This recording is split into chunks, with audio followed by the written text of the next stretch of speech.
तुम्हारा जीवन यही तो 50, 60, 70, 40, 30। विवेकानंद तो 39 साल में ही चले गए। अमेरिका के कॉन्फ्रेंस से जब लंदन आए तो वहां उनको मिली Nivedita, sister Nivedita,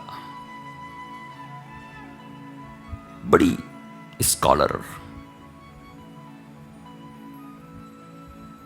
higher educated, धनाढ्य, बहुत सुंदर। इसको स्वीकार कर लिया विवेकानंद ने, क्योंकि गुरु रूप में चाहती थी उनको।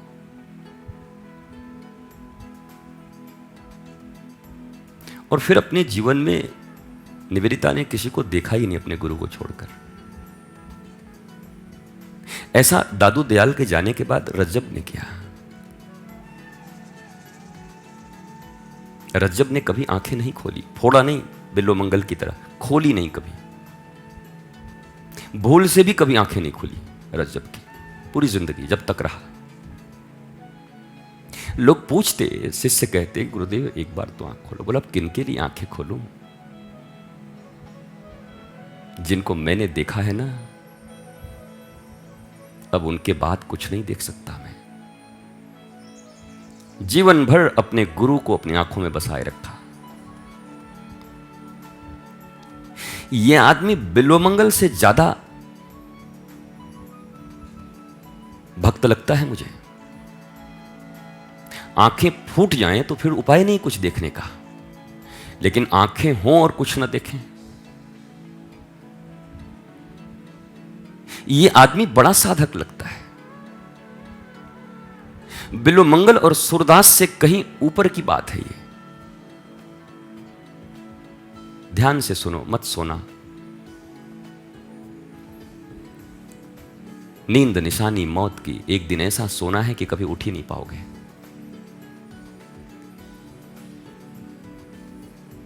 और वो क्षण आ ही चुका है, कब है कुछ पता नहीं।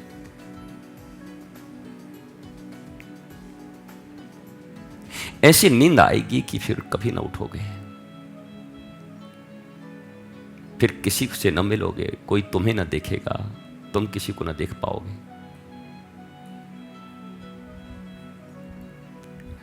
भूख उठ जाती है जब जब ये याद आता है कि आंखें बंद हो जाएंगी एक दिन सदा के लिए।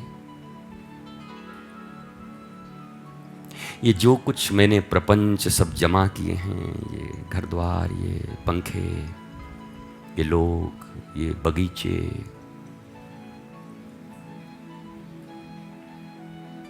ये सब एक ही पल में छिन जाएंगे, लुट जाएंगे।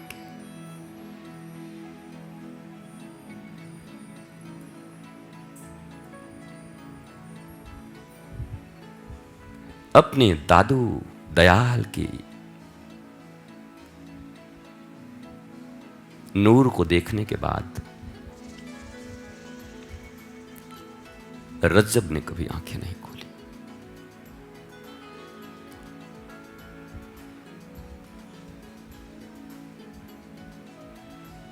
बहुत सारी जीवन में ऐसी कथाएं हैं कि जो सुना नहीं सकता मैं।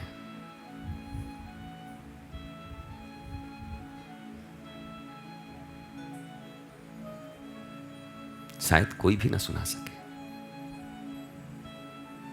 क्योंकि फिर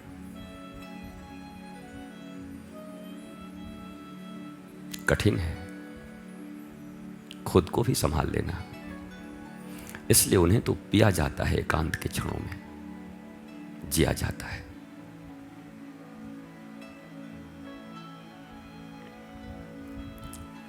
तो निवेदिता भारत आ गई। बहुत प्यार करती विवेकानंद से, अपने गुरु से। उसके जीवन में अपने गुरु के सिवा कुछ था ही नहीं। आंखों में बसे थे विवेकानंद, और खबर भी न थी कि इतनी उम्र में अचानक यही तो बात है प्यारे, किसी को कुछ पता नहीं।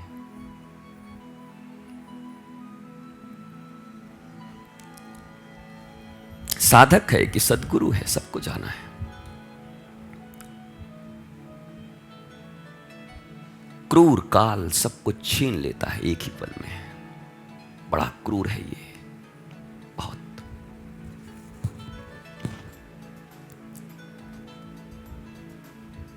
और निवेदिता हक्की बक्की रह गई जब जाके देखा अपने गुरु को। इतने यंग, इतने जवान, चमकता चेहरा, और शरीर ढीला पड़ता जा रहा था आंखों के सामने। चेहरे पे चमक थी, लेकिन ये पांच भौतिक शरीर छूट रहा था।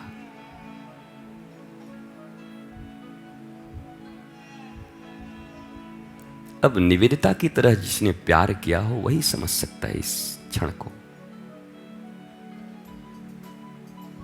क्योंकि कल्पना में भी न था निवेदिता के कि 39 साल में अभी तो कितने लम्हे, कितने पल अपने गुरु के संग वर्तमान में जीने का उसने ताने माने बुने थे। सब गया, लुटा। क्योंकि और कोई आधार तो वो मानती ही नहीं थी। जो आधार लंदन में थे सबको लात मार के आ गई थी। जीवन में अब कुछ था नहीं अपने सदगुरु के सिवा।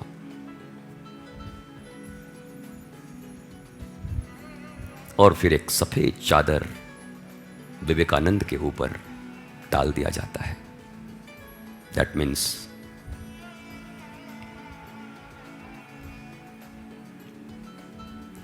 के प्रिया प्रीतम के पास इस शरीर की यात्रा पूर्ण हो गई।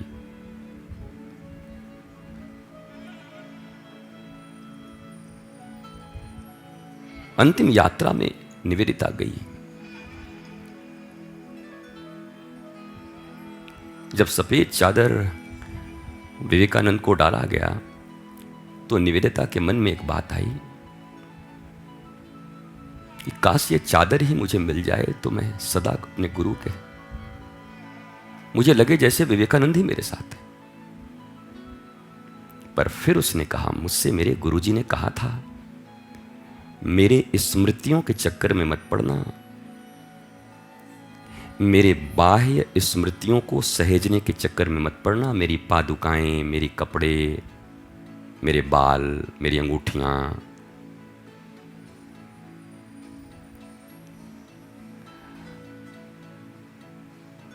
मेरे भीतर जो कुछ है तुम उसे सहेजना।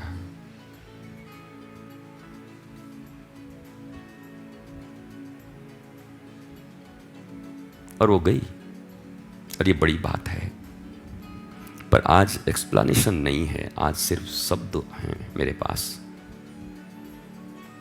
और उन शब्दों से जीना और खेलना तुम्हें है।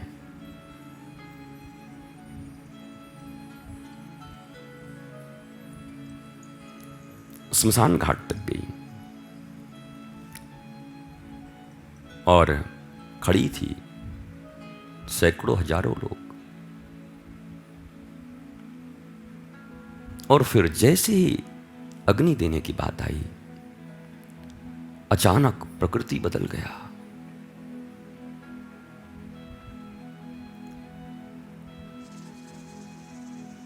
और बड़ी तेज आंधी चली और वो सफेद कपड़ा उड़ के आके निवेदिता के ऊपर, उन हजारों लोगों में सबसे पीछे खड़ी, उसी के ऊपर आकर पड़ा।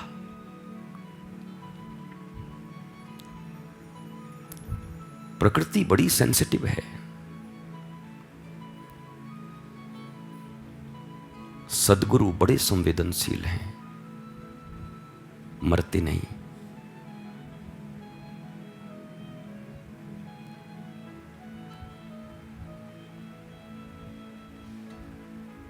और निवेदिता ने फिर उसको समेटा रखा।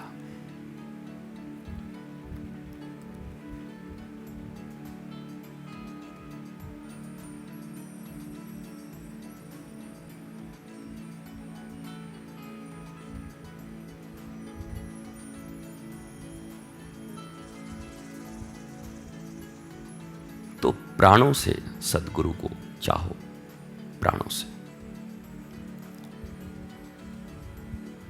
कितने नियम और कितने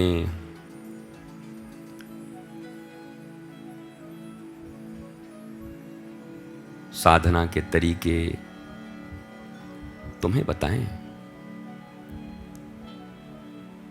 कितने याद रखोगे और कितना करोगे?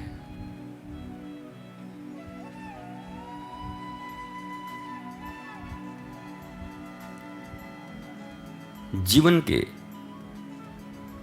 तरंग लयताल को देखकर तो ऐसा नहीं लगता कि तुम होश में हो, जगे हो,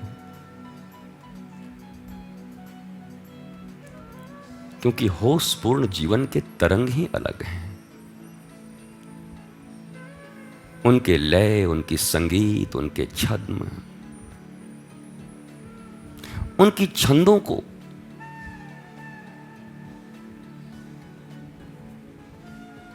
सद्गुरु की आंखें पहचानती हैं।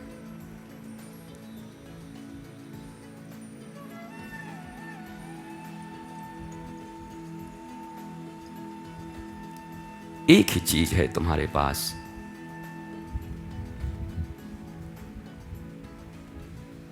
इतने जीवन को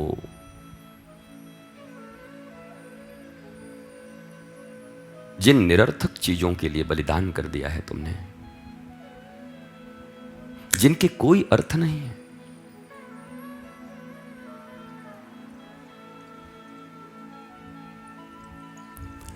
अब प्राणों की तरंगों से सद्गुरु को चाहो।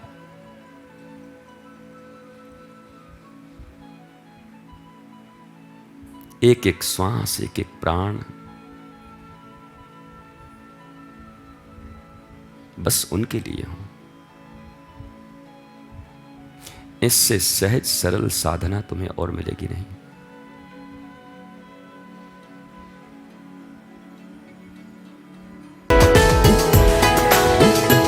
एक एक श्वास जगे,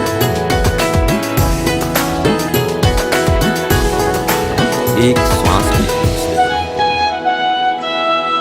कहीं और नहीं बताना है। बहुत नुकसान हो चुका है, लुट चुका है।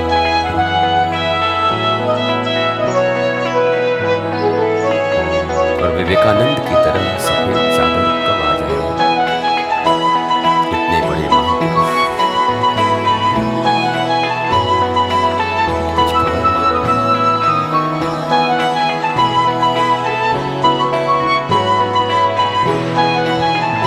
इसलिए बेहोशी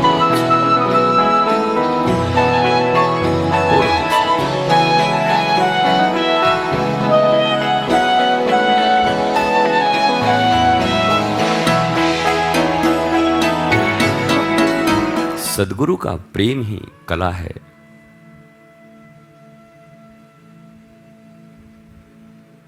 यही परमात्मा है, यही जीवन धन, यही आनंद, यही परम चरम है।